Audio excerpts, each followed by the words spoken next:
Hi and welcome to my review. Most of the things said here are based solely on my opinion, and while you are free to review my review, you are also entitled to your wrong opinion. That being said, let's begin. It's honestly a fucking disgrace. At first glance it's like that pretty girl you see in school. She's popular with everyone, so you decide to be friends with her. She shows you some cool shit about her and you start dating. But pretty soon normal things and common sense just literally isn't there. And you wonder if you're with a sociopath who enjoys tempting you with the illusion of promise just to find out she's always been like this her whole life. You stay hopeful she will change, but if you look at her history you will see this is and always will be the future of her personality, and her name is Dauntless.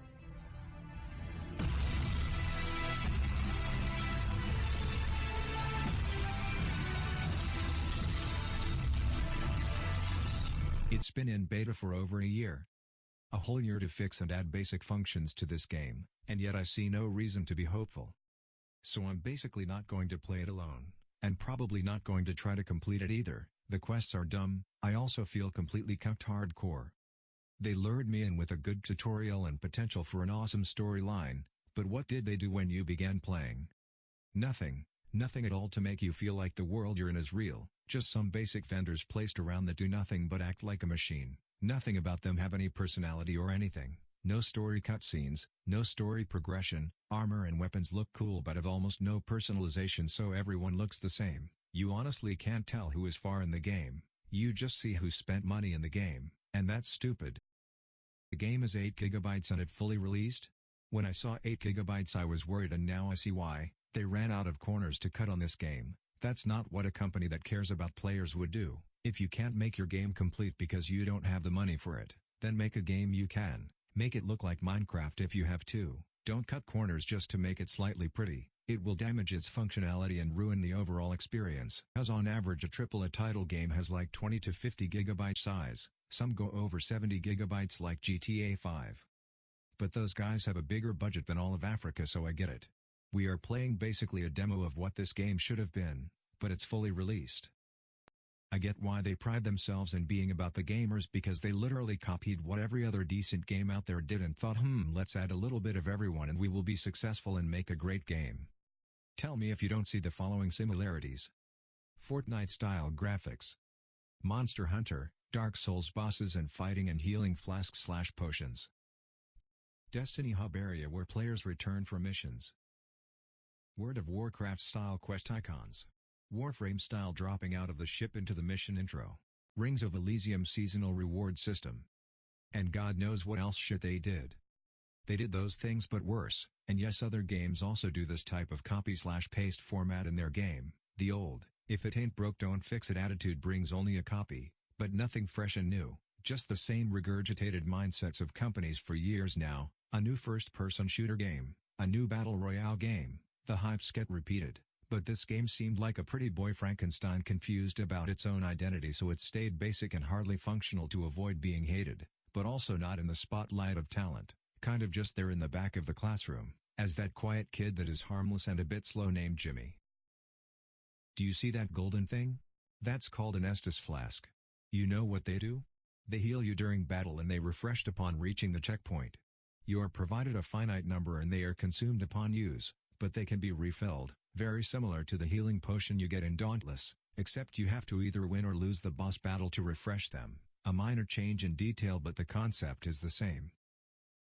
These screenshots are from Dark Souls 3, they have copied those aspects but worse, because you only bring one shit weapon, and 4 slots for grenades and or potions. In Dark Souls you can bring all the shit you need, there is none of that, you can only bring this many because I said so bullshit. Green arrow equals health and stamina bar. Orange arrow equals weapon slots, so you can bring multiple weapons.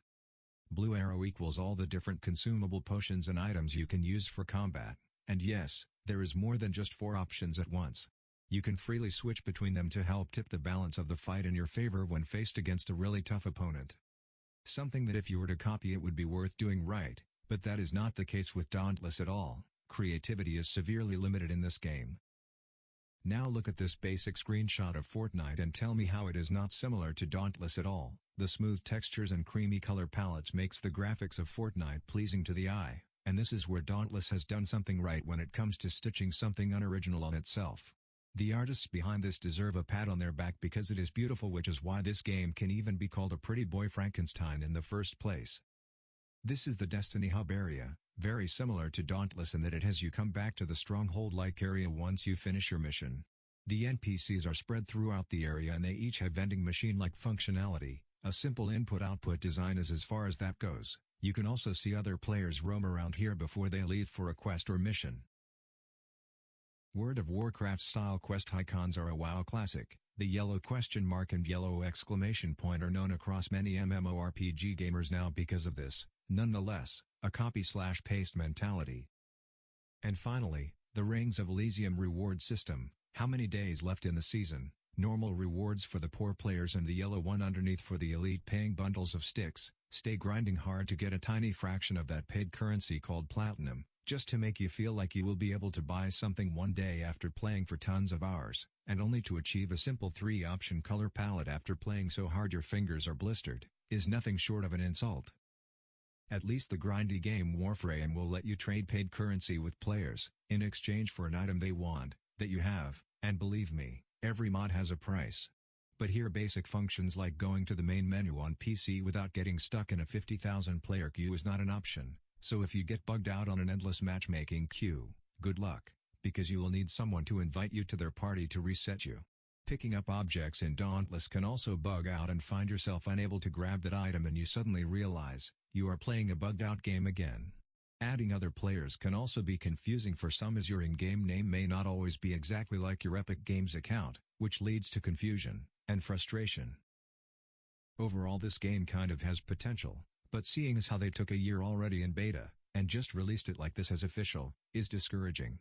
The game looks great and the gameplay is fun, it's super simple, so in reality I can see this game being something for the simple-minded little kids that play Fortnite, but wanted to get into RPGs and found this as a start because it's free and on Epic Games, so because of that, this game will be liked by those kids who have mommy and daddy's credit card on hand, and those other players who don't have high standards when it comes to burning daylight and cash away. At least it will keep the trashy gamers away from my favorite lobbies and Minecraft servers. On that note I'm ending the video here, thank you for watching, and I hope you took something from this besides anger, and remember. How do you know what's good for me? That's my opinion!